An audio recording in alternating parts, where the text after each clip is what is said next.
Mesdames, Mesdemoiselles, Messieurs, bonjour. Dans notre première vidéo, je vous ai expliqué c'est quoi un marché public, quels sont les avantages qui nous poussent à nous y intéresser, mais aussi les principaux risques qui y sont liés. Aujourd'hui, je vais vous parler du processus de cette grande aventure appelée marché public. Pourquoi grande aventure? Parce que ce processus est plein d'étapes, de sous-étapes que tout chef d'entreprise doit comprendre, maîtriser et respecter à la lettre s'il veut bien réussir son marché.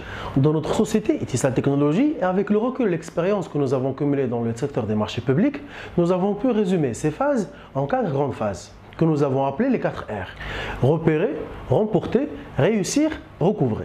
La première phase consiste à repérer toutes, et je dis bien toutes les opportunités d'affaires sur le marché en relation avec le secteur d'activité de votre entreprise. La deuxième phase consiste à remporter l'opportunité d'affaires ou l'appel d'offres sélectionné à l'issue de la première phase de repérage. La troisième phase est la réussite de l'exécution et de la livraison du marché conformément aux conditions exigées dans le cahier de charges, afin de garantir le bon dénouement de la quatrième phase qui est le recouvrement de sa créance. Chacune de ces grandes phases comporte à son tour un ensemble de sous-phases, de prérequis et de risques à éviter.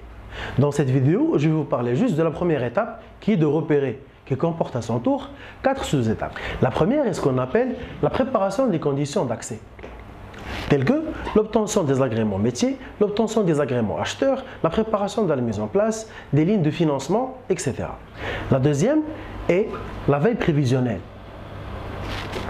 qui est une étape très importante, qui consiste en l'anticipation de l'information avant même la publication de l'appel d'offres et le ciblage des opportunités les plus intéressantes pour notre entreprise.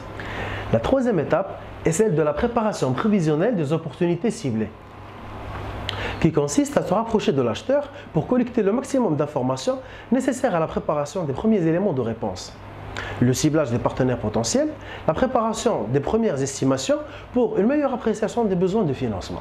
Et enfin, la veille annonce, c'est-à-dire la détection de l'annonce officielle de l'appel d'offres. Pour ça, et pour garantir une plus grande efficacité et éliminer les risques de non-détection pour l'entreprise, il faut que cette dernière soit dotée d'un système de veille intelligent et fiable, capable de lui procurer la totalité des appels d'offres et des opportunités d'affaires qui circulent sur le marché, qui lui permettra au travers d'un système d'alerte de rester informé des opportunités d'affaires susceptibles de l'intéresser, telles que la plateforme maroc-business.com. Dans nos prochaines vidéos, nous allons voir les détails de 3 autres phases.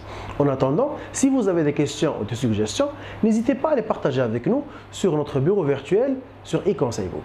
Merci.